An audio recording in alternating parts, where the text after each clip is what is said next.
Of the Grand Valley State University Veterans History Project.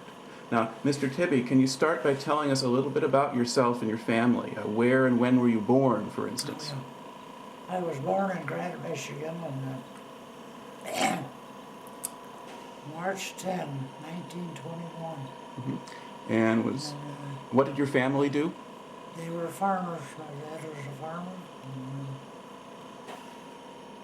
General farmer. I mean, it was in the Depression years. Right. Now, was he able to keep his farm during the 30s? Yes, we kept the farm. And, in fact, we lived on $267 the first year, like in 36 or 35 or whatever. Mm-hmm. It was very hard going, but that way we had a few cows, 5 cows, I think, and a few chickens we raised. You would get 500 chicks, they call them, and then you would raise the pullets, roosters, and sell them. And you keep raising the pullets for eggs. Mm-hmm. First you get little eggs, and then you get larger eggs, mediums, and you get them in the store now, medium, large. Right. So that way we survived on it. But according to the days, it would be impossible for... Yeah, it's very hard for small farmers now. But, so my mother done a lot of work, but it's amazing what all she could do. And she washed clothes for the neighbors. Mm-hmm. And I said that was a miracle in itself. Okay. My older sister and I, we would carry the baskets of clothes nearly a quarter of a mile across the river from our house to their house, and she would wash them, bring them back all folded for $1.25 a week. All right. Now, were you able to stay in school through high school? No, I never went to high school. Did you just go through the 8th grade? 8th grade was my limit. Right. And then did you help your father on the farm after that? Yeah, helped the farmer, and then went to work other farmers. So, Now, what were you doing at the time of Pearl Harbor? Pearl Harbor, I was farming then. Do you remember how you heard about that? Well, on the news, I guess, what the neighbor had a radio, I think. We had one neighbor that had a battery, had water Kent battery radio. Mm-hmm. I can remember what they got a lot of news. Or there was news to us, but at that time they had old programs. Fibber McGee and Molly was one, and he would invite my brothers and I over there at night for an hour or so to see them with Fibber McGee and Molly. And, there was dozens of old shows. Right. And but just for a while. And I can remember another had a radio. A battery radio, but they'd have A, B, C, and D. And so you had to be real careful she would like to listen to all my children. There was one program. My dad would say that was okay. She could listen to that, but then they shut it off again. So they didn't play it a lot. I mean, they played it when they wanted some program, but they done a lot of card playing and visitation with neighbors. Sure. A lot of my wife, not so much her family, it was her uncle's family. They would come over and play cards. They had a game of rook, they used to call it. There was a lot of them played that a lot. And nowadays they got all kinds of other women games, you might say. 3-person or 4-person.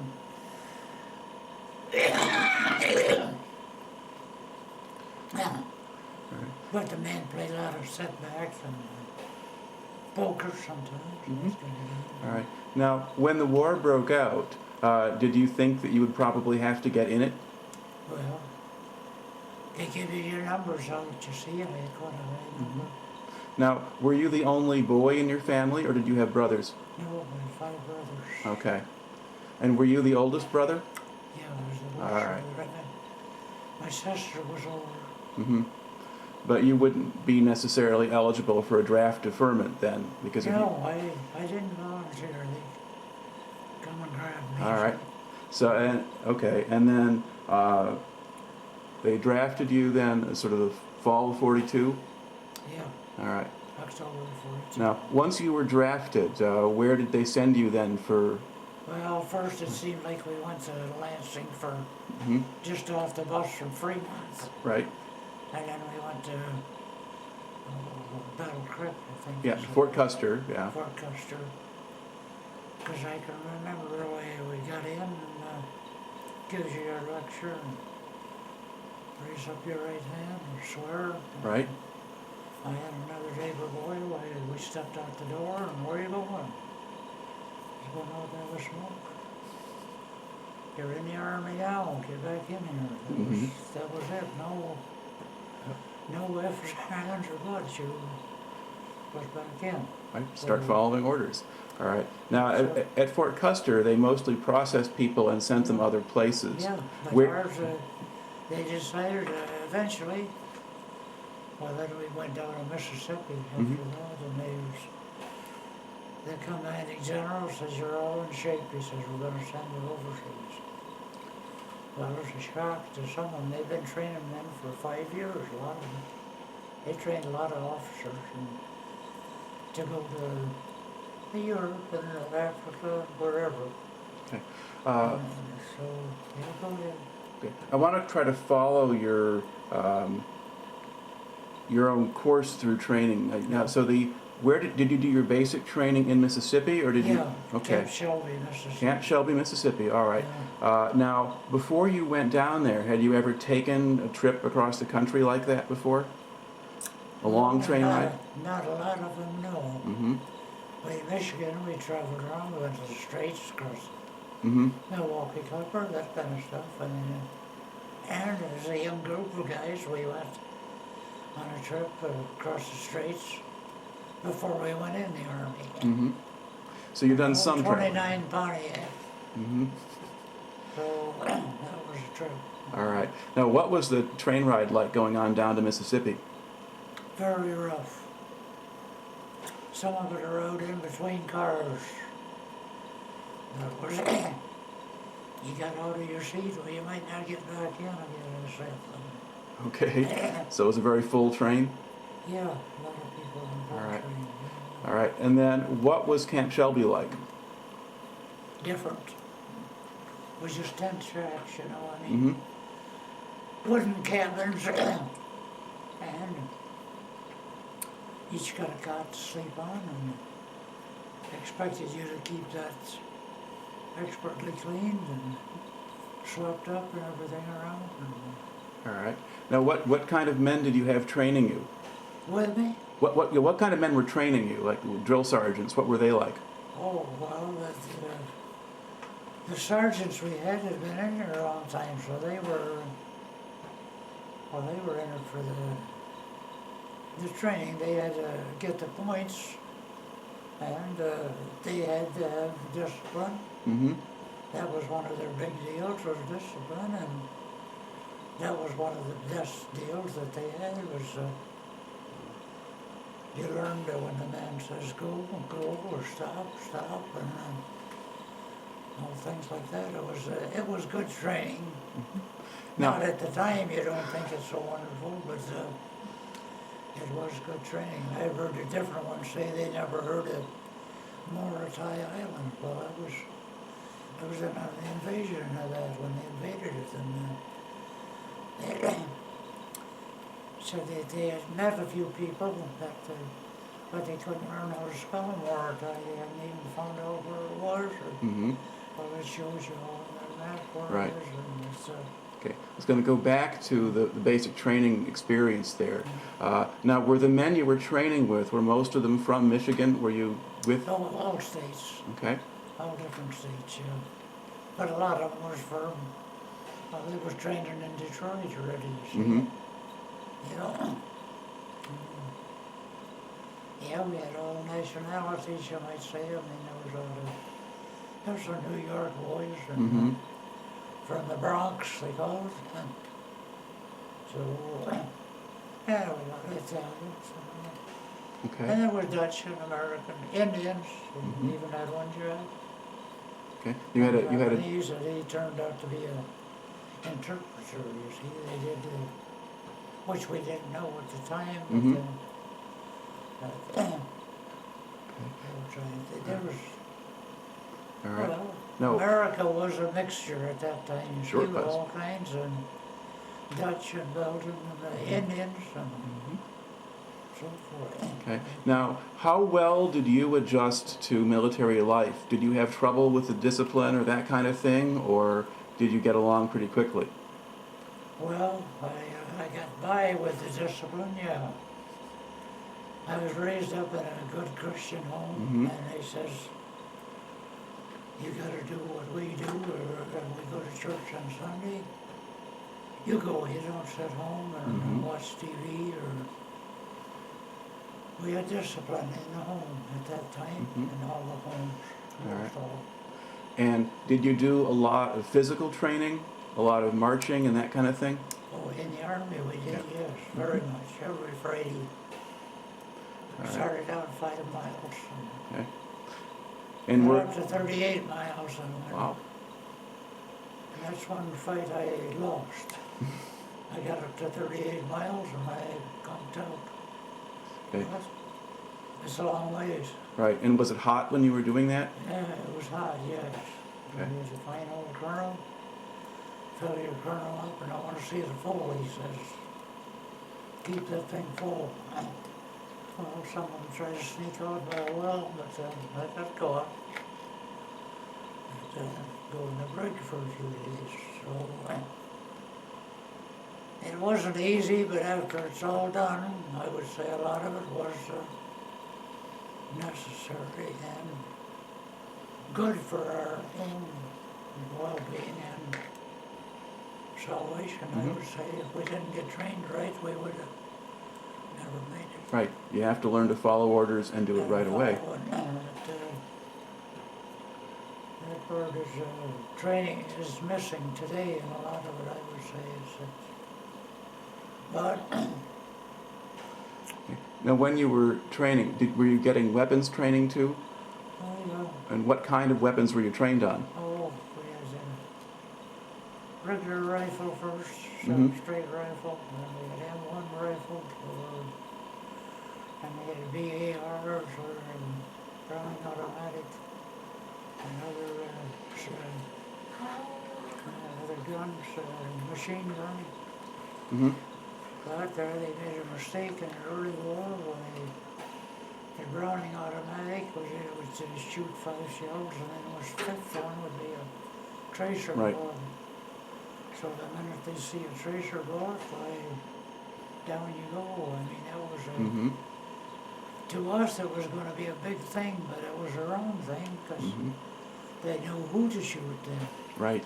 It was both that way with the machine gun and with the Browning automatic way. Mm-hmm. Yeah. The U.S. thought they had something great there, but it was great for the Japanese at that time. So, Yeah. Well, particularly in jungle fighting and things like that at close range where you can't see the enemy. yeah. Then they can see, if they see the gun flash or they see the tracer. Yeah, then, see that they could see where it was. And, Mhm.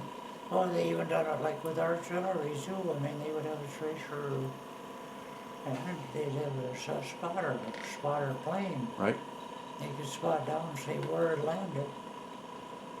So then they could fire shells closer. Okay. There's, like I say now, it's totally different war nowadays. Okay. Now, how long roughly did you stay down in Mississippi? How long what? How long were you in Mississippi? That I don't know. I mean, we got all the. He was in Mississippi, and then I went to Camp Virginia, and West Virginia, and we were in Louisiana. Went on Missouri. They had campaign. Did you do maneuvers in some of those? Maneuvers. Right. Every year.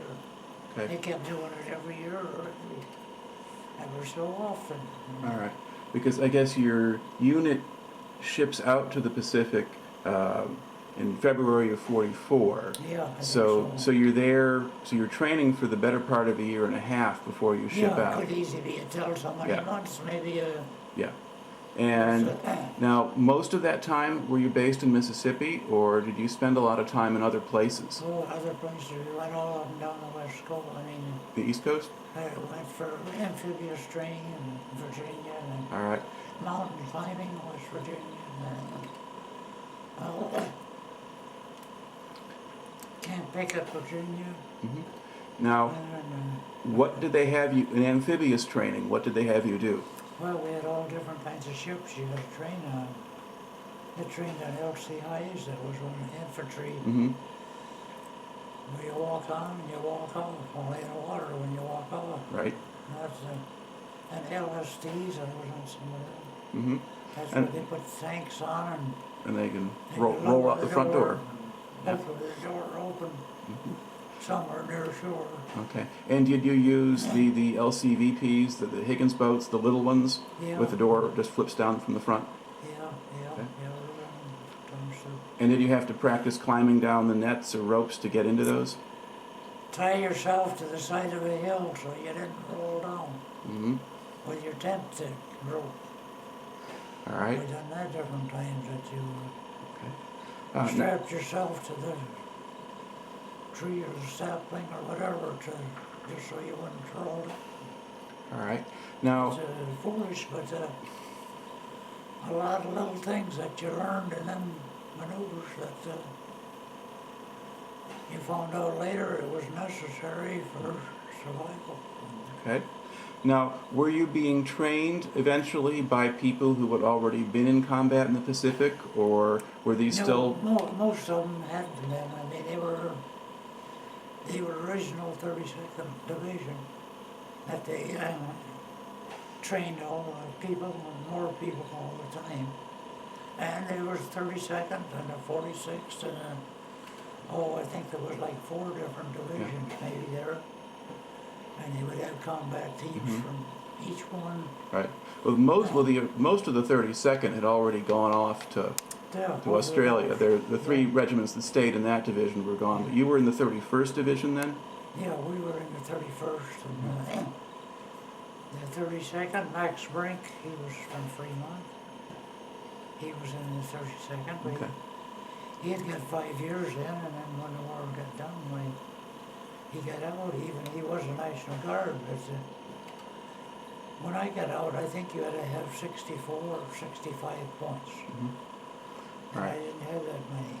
So, but then the ones that didn't have, they went to Japan eventually. Okay. Now,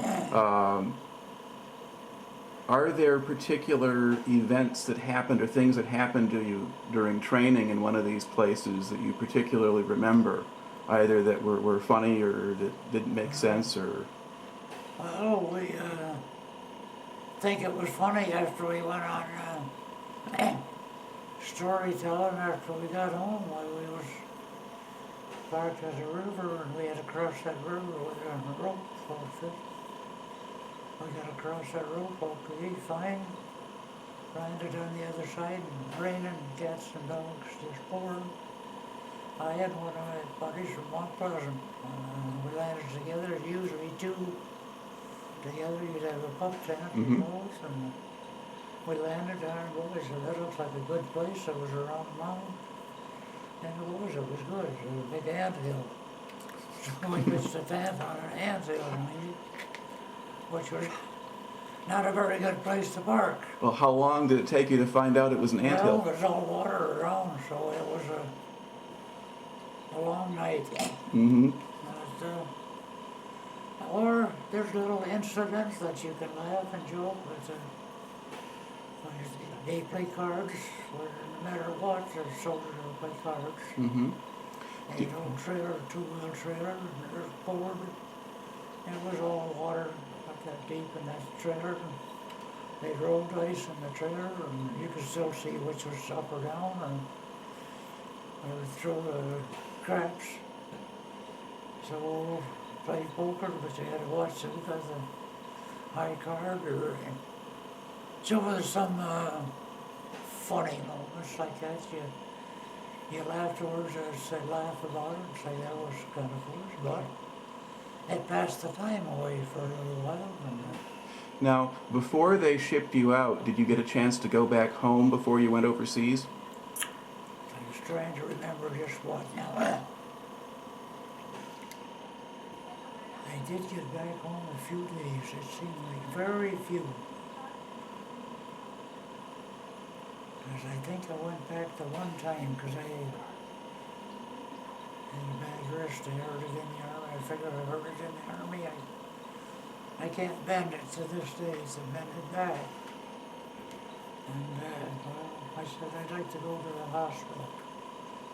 So we did. I remember we went to Gerber's. The gave us Gerber's. Mm-hmm. Well, they said it wasn't broke, but it was bruised or whatever. But I broke it after I got out. Now, I mean later, but at that time it wasn't broke. He says, but so. Now, when you were training in these different places, whether it was Virginia or Mississippi or wherever, did you get much of a chance to sort of go off the base and into the towns or that kind of thing? Not a lot, but we did some. And it was Virginia, or in Virginia.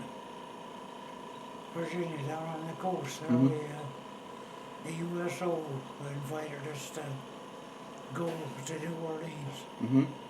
And we got there, and there was a real nice couple. They invited us over for Thanksgiving dinner. And they were a Southern couple, but they treated us royally. I mean, it was really something to remember. And at that time, they showed us around in the village, you see, and all around New Orleans. It showed the cemeteries and. Oh, I see different things like that on a weekend, if you could get a pass, which is seldom, but every once in a while you would get one, and you can go to see something like that. Okay. Now, did you have any special assignment? I mean, were you just a regular rifleman at that point, or did you have a different job? I started out as an anti-tank gunner. Started out with all roll on the gun. 37 millimeter, yeah. So that's pretty small. And then we kept graduating, and then they got a new one out. They said it was a 57. Well, that was quite a lot bigger, but I wasn't a gunner. I was one of the setter-uppers, you know. Right. So then we tried that, and then all of a sudden they got orders that not to use them anymore. They was moving us up, and it was all into bigger guns, 155s and so forth. So they were discarding these little guns because they didn't use them for. So that was a big thing different there. And then from then on was whatever they needed. Well, whatever they needed, you had to build bridges. You had to, when we got actually in the combat part. I carried ammunition from the boat to the shore, and the same way with the wounded and dead people. We had to take them off the shore and bring them to helicopter or something to bring them home. Okay. So you weren't with one of the regular line companies at that point. You were doing various kinds of service jobs eventually. I was in a headquarters company, but they put us in each. Right. They put 3 or 4 in this platoon and 3 or 4 in the next one, and they didn't all do the same job. All right. What I remember real well was we went on those ships, and they got in a load of combat boats, they call them. Well, they was a wonder. Had straps on it, you could strap on it. But it got down to us that were down in headquarters company. They didn't get that far. They got as far as supply. The supply boys got the fancy boots, and we got some without the For the old leggings, you had to lace up. Oh my. But no choice at that time. Mhm. You took that, and it was not a very good choice.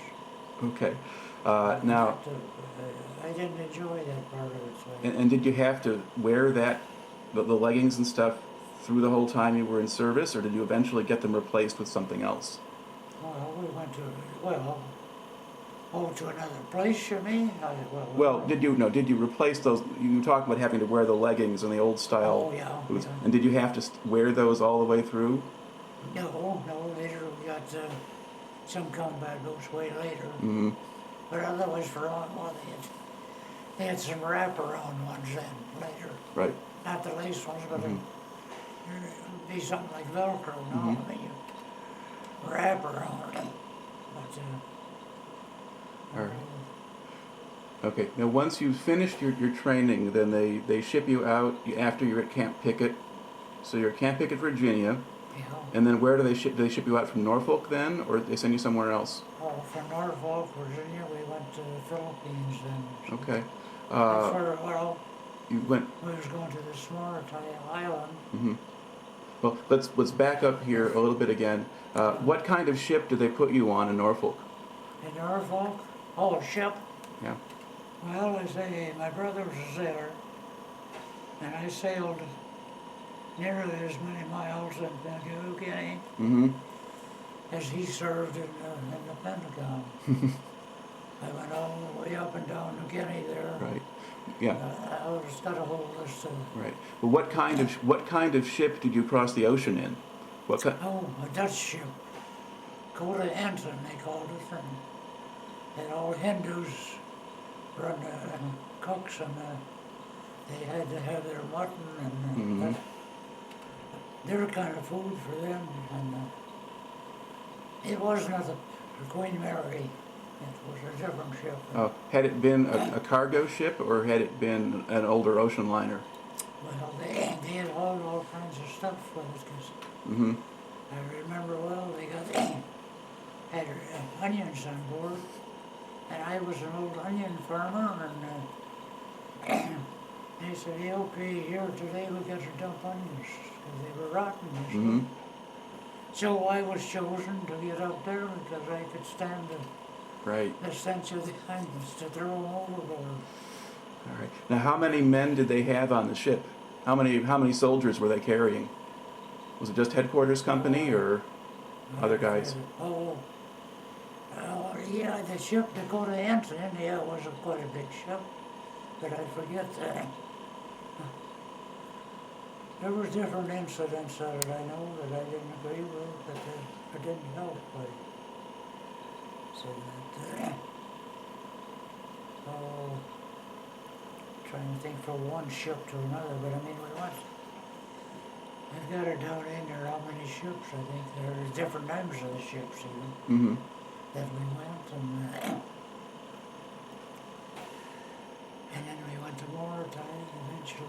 Mm-hmm. Now, did you sail through the Panama Canal? Yeah, went through the And Panama did you Canal. get a chance to take a look at that while you were going through? Oh, yeah. And what did it look like? Huh? What did The what? sky. You feel the wheels going down. Mhm. It's an experience to go down through it, but it was unforgettable. You didn't figure you was going that way, you see. Mm-hmm. You figure you're going that way, and we left from West Virginia. Now, So we did- got there, and they had a colored regiment wouldn't get on there at that time. They said, but they wasn't good enough to serve or whatever. They refused to go on that time. Well, that was at that time.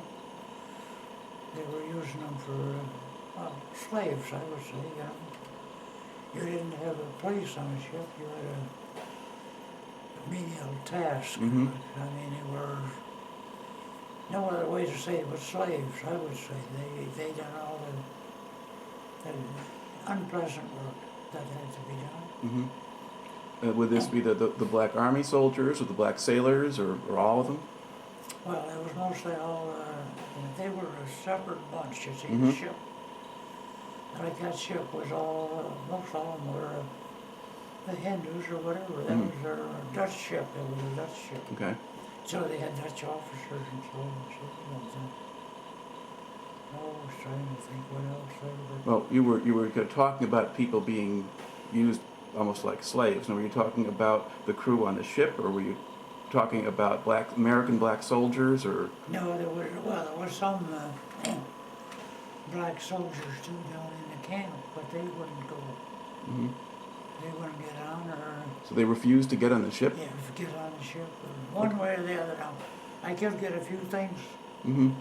mixed up after 60-some years, you know. But, Now, what was the trip across the Pacific like? well, it was 2 days a meal, and he got 2 meals a day. Mm-hmm. Some of it was nice. You could, I laid out on his deck quite a few nights, and you could look down over and see all the fish swimming in the bottom of the ocean there. And it was cooler out on deck a lot of times. Did you have any storms? Was there bad weather too?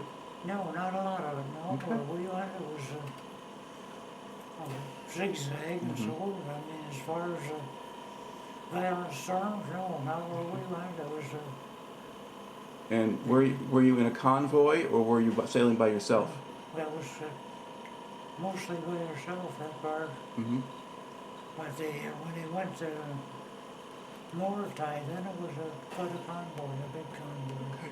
Now, before 300 ships or something. I mean, now before you went to Morotai, did you stop someplace else, like Australia or New Guinea or? oh yeah, well yeah, we went all on the first page there to show you New Guinea is all the different. Right there to show you from the bottom to the top. You see. Yeah, it's Goodenough Island and Itapi. Yeah. And, There's quite a few of them islands and all was that. on and stopped on. And so that would show you where the different ones are. Right. And, But did you stop over any place before you got to New Guinea? Did you stop in Hawaii, or did you stop someplace else? No, You just- no luxury cruise at all for me. There was quite a lot of them did, but I was looking out there and all the way here, a lot of this. Places here is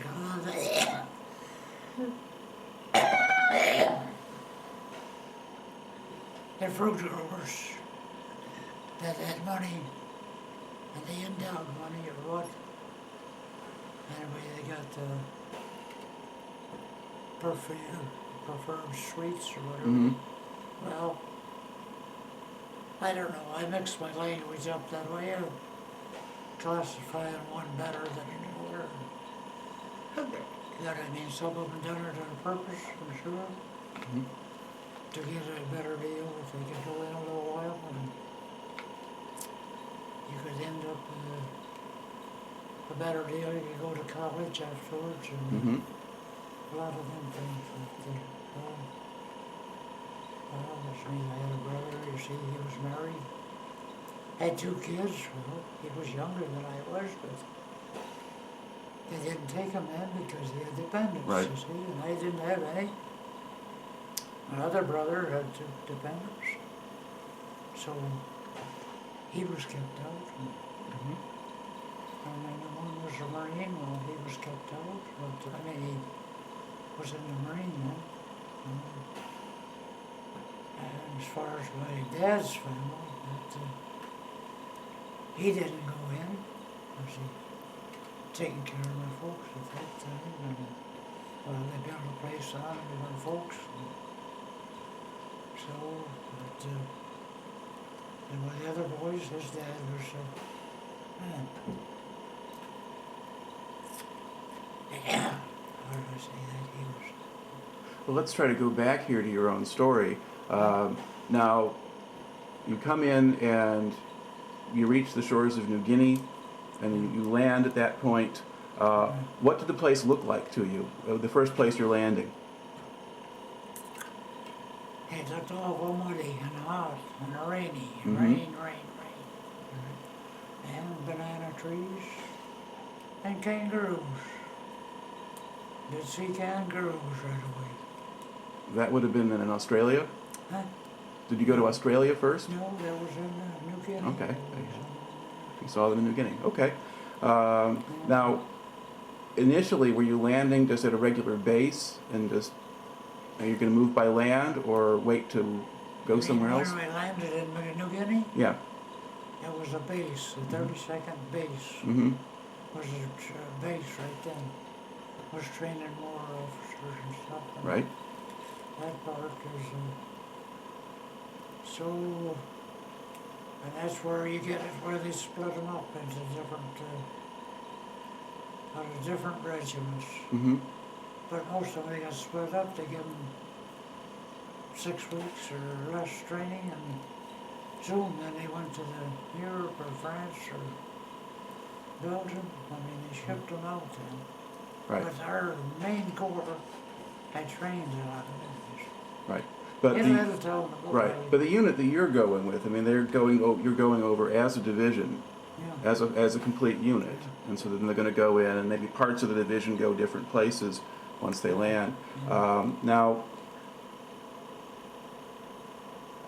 what was the first time or the first occasion when the unit you were serving with actually got into combat?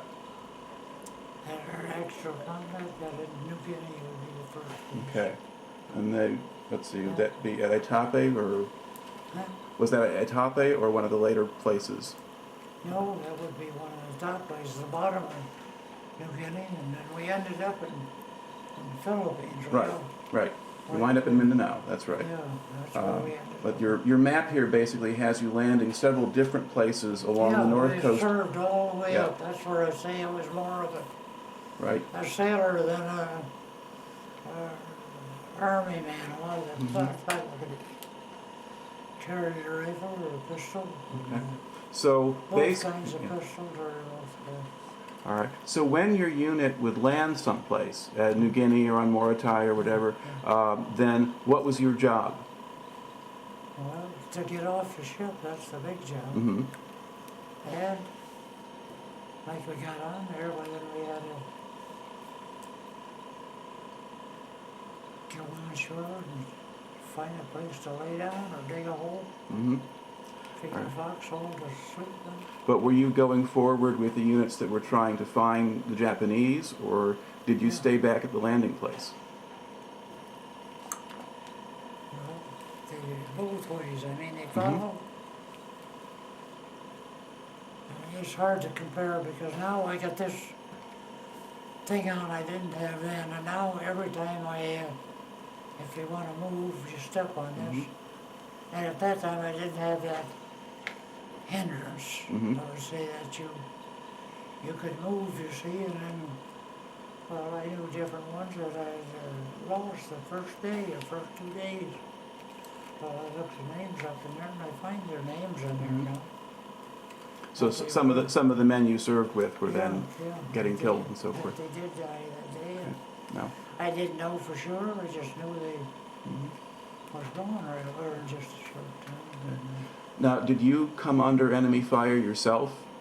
Were you ever up in the front lines or shooting at the Japanese, or having? They were shooting at me, Mhm. yes, but we had pillboxes, they call them, big coconut log pillboxes. Mm-hmm.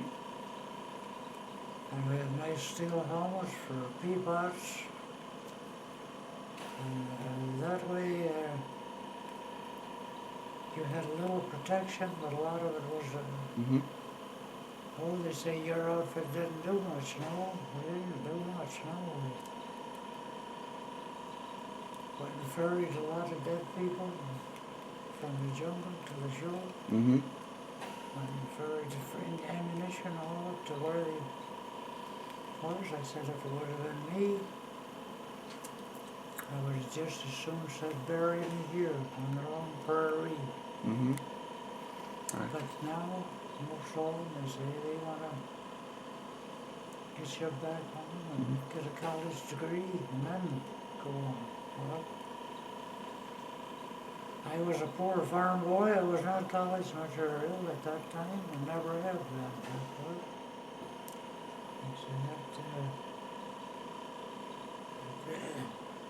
Now, So as far as my planning, where I want to go from here to here, no. I didn't have a lot to say, you know. mm-hmm. You go here, you go there. Okay. Now, what else do you remember about being on New Guinea? You mentioned it was hot and it was wet.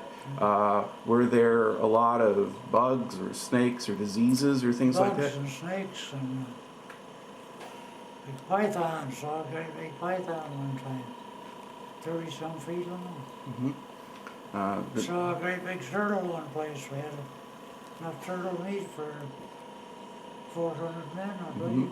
I don't know, they made turtle soup out of it. All right. Did you see crocodiles too? Huh?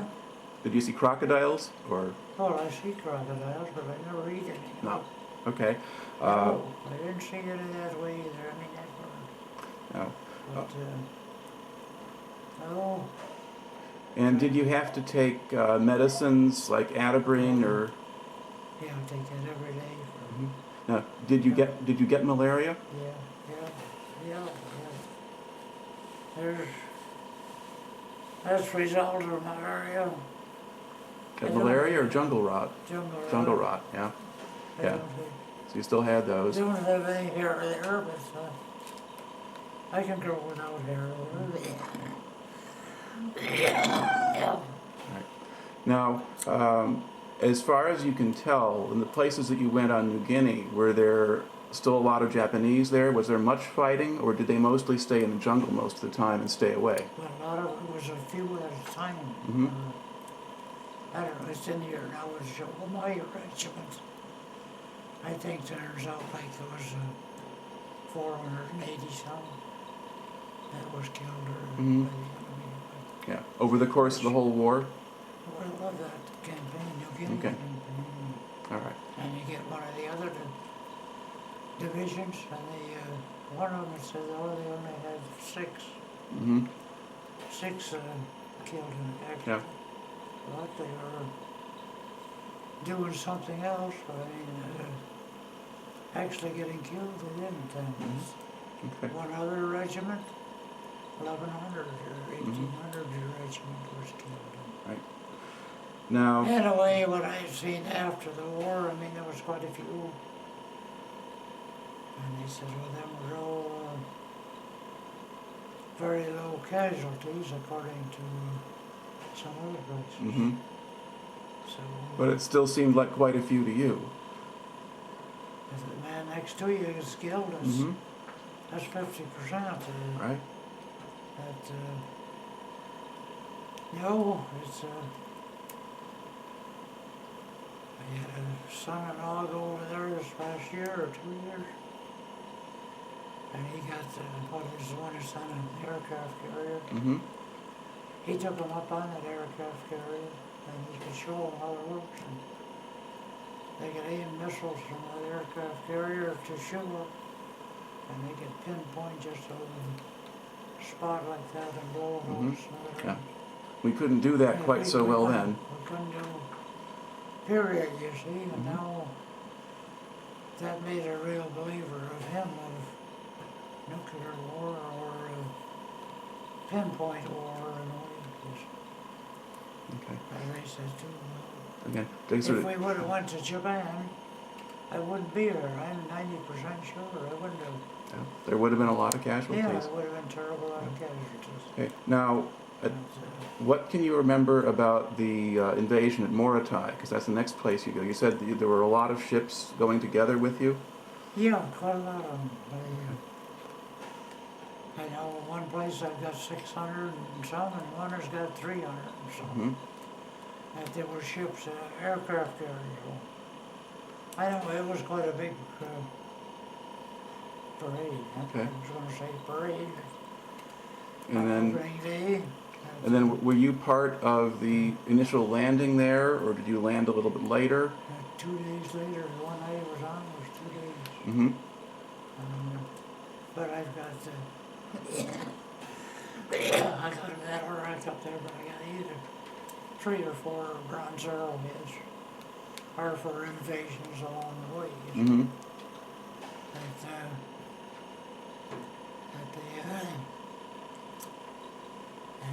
you get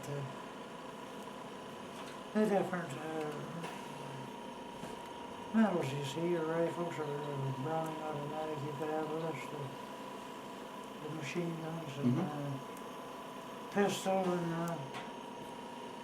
you can have a lot of different little medals, but most of them I had them put up the name of it there. But he says too, a lot of them don't even know what the gun stood for or what it was.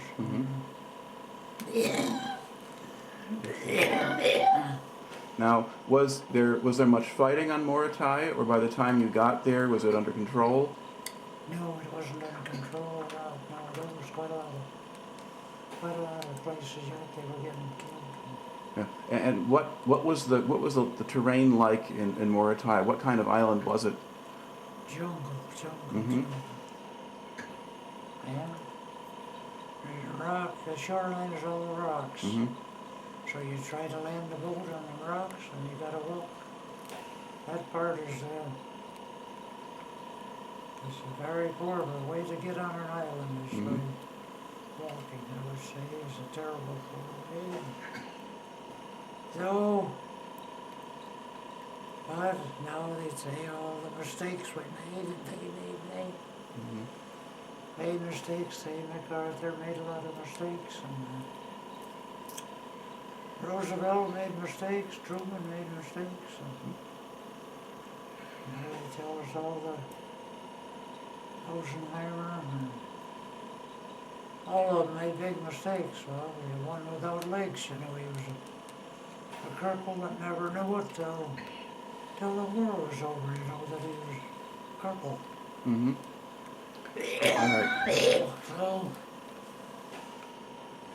Now, on Morotai again, what was your job there? Were you mostly moving supplies and carrying wounded still, or were you? No, a lot of it was moving supplies and carrying ammunition. Mm-hmm. And this isn't down the street highway, you see. No. It's down in jungle up to your knees in mud. And you walk through there both ways. Okay. Some Now. good friend to get back out there with the keys and oh man, duck down. He invited me in as the foxhole and I was very happy to oblige. Right. He had the whole dog and the bullets were going by, you see. Well, unfortunately, it didn't get me. I'm glad of it, but when you think of all these, you think, why me and not him? You see, why? Which was the preferred one, you see? Oh, I had a picture at home too of my four brothers, and there's four of us served, you see, and then the fifth brother didn't, you see, but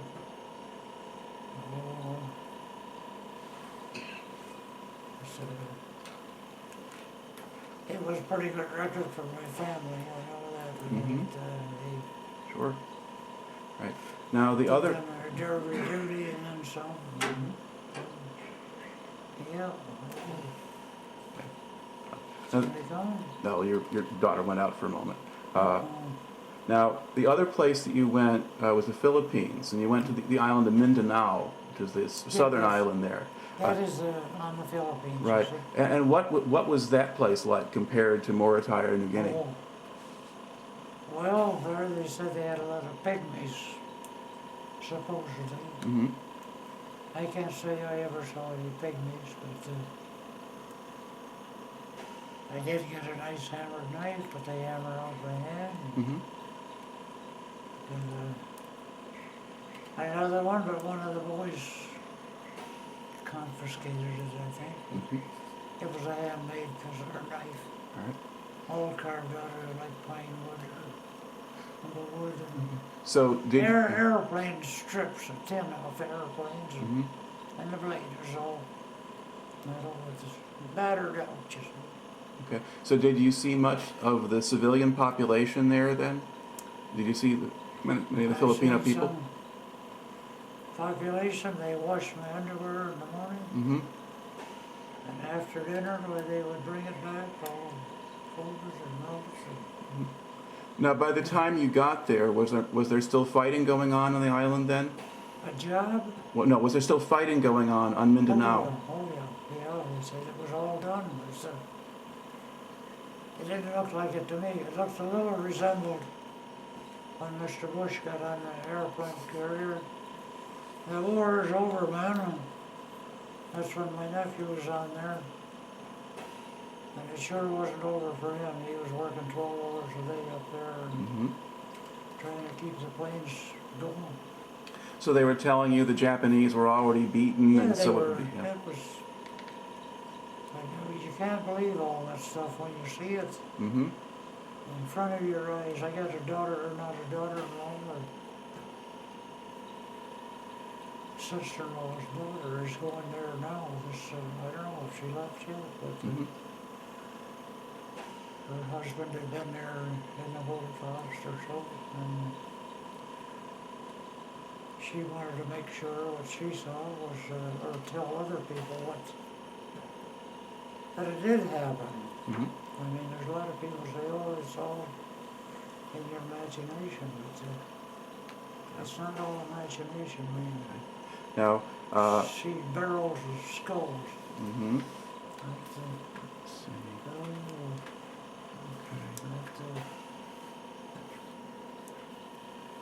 Now, after the Japanese surrendered, were the Japanese soldiers on Mindanao still fighting at that point? Was there a point when the Japanese on the island started to come in and surrender? Well, they didn't surrender very fast, but they did surrender. They were, in fact, I got a job right bayonet and a few things, but a lot of them surrendered, they say, and then there's other ones that commit harikiri, and how many done which, I couldn't swear to it, but I said that. Yeah. Did you see any Japanese prisoners yourself? Prisoners? Did you see any Japanese prisoners? Oh, yes, Okay. lots of them. And what did they look like to you? But that's all according to them. What When kind? I got to San Francisco, I come through the gate bridge. And the first man there was in the kitchen. And they feed them better than they do here. And here it's got pretty good food here. I got there and one of my boys is from Great City up here.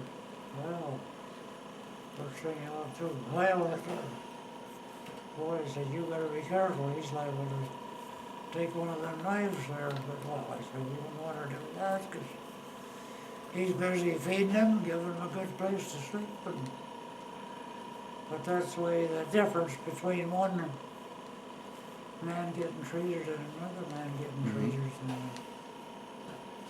So that was well, we got pictures, there's oodles of pictures of Japanese huts and so on. They introduced it in this stuff I had never had or didn't have. Fried bananas for breakfast was well, there's a delicacy there. You could have fried bananas for breakfast. Did you, in the Philippines, did you kind of settle down in one place after a while? Once the war was over, did you kind of stay in one place? And no, not really, no. Well, we was on Cotabato, but after the war, after it ended, well, I and some other men, we had to go across the river there and accept a bunch of jobs. And that was a little scary. We're the only guys with guns, and they had already turned them in. But it was God's will for my life at that moment to take courage and say it'll be okay. And we had to stay overnight because there's a creek or river, I'd call it a creek, but it turned to the river overnight. Right. Well, then there's a couple there, well, here, take our mats. They give us their mats, just sleep up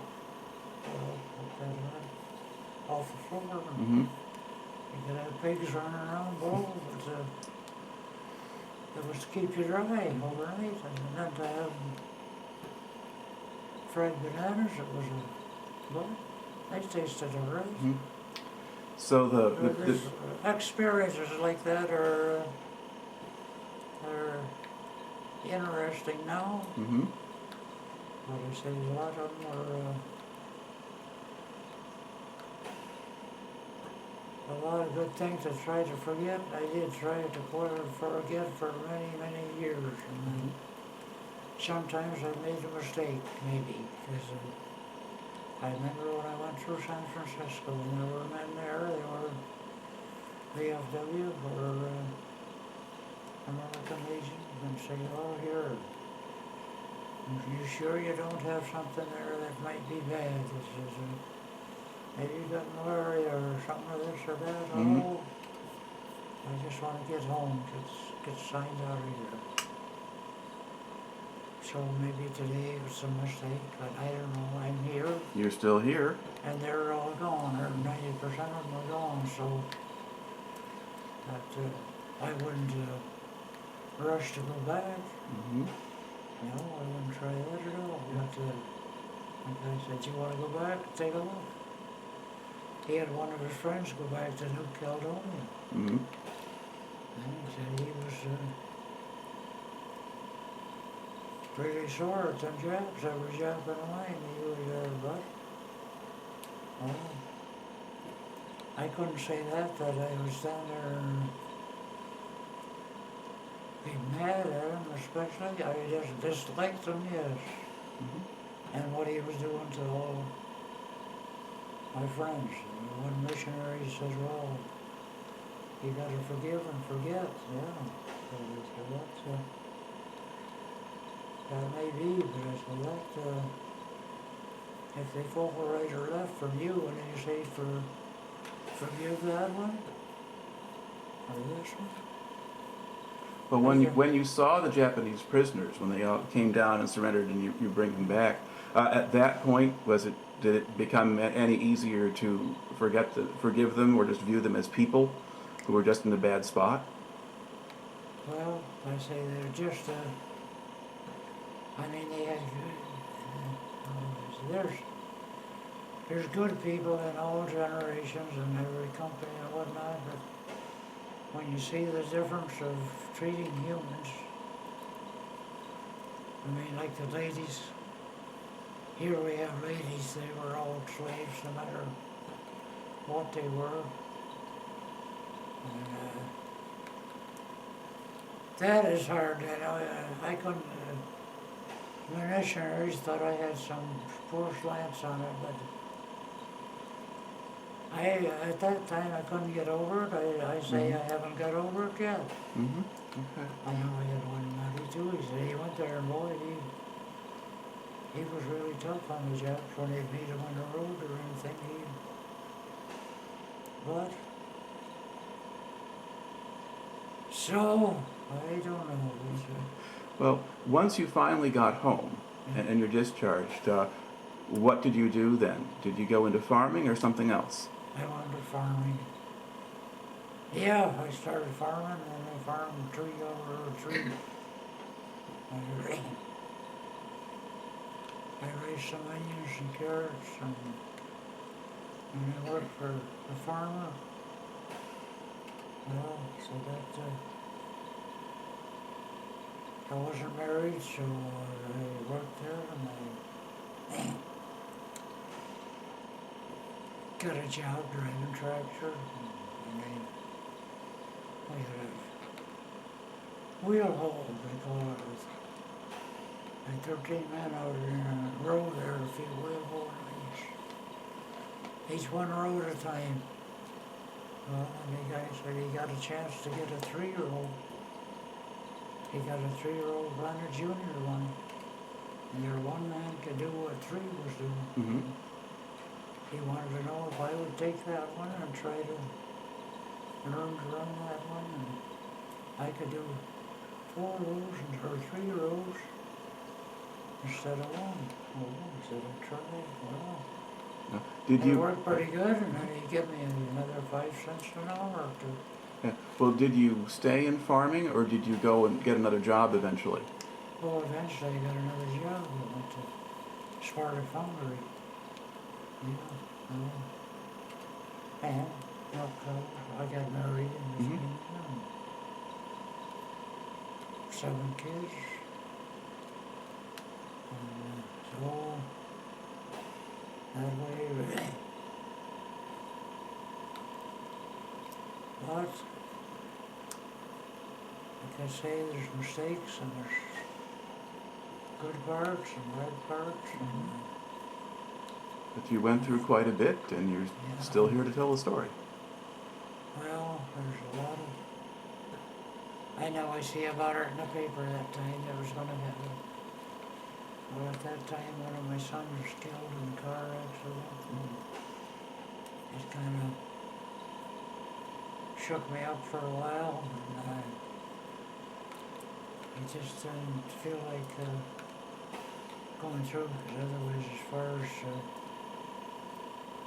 I wanted one for the Fremont paper too, was that I was going to have a picture of my brothers all in there, my dad, and they're all in one picture, a family picture, you might say, of the war. But and one son, it was his birthday then, you know. His birthday has always been on Armistice Day, you see, in November.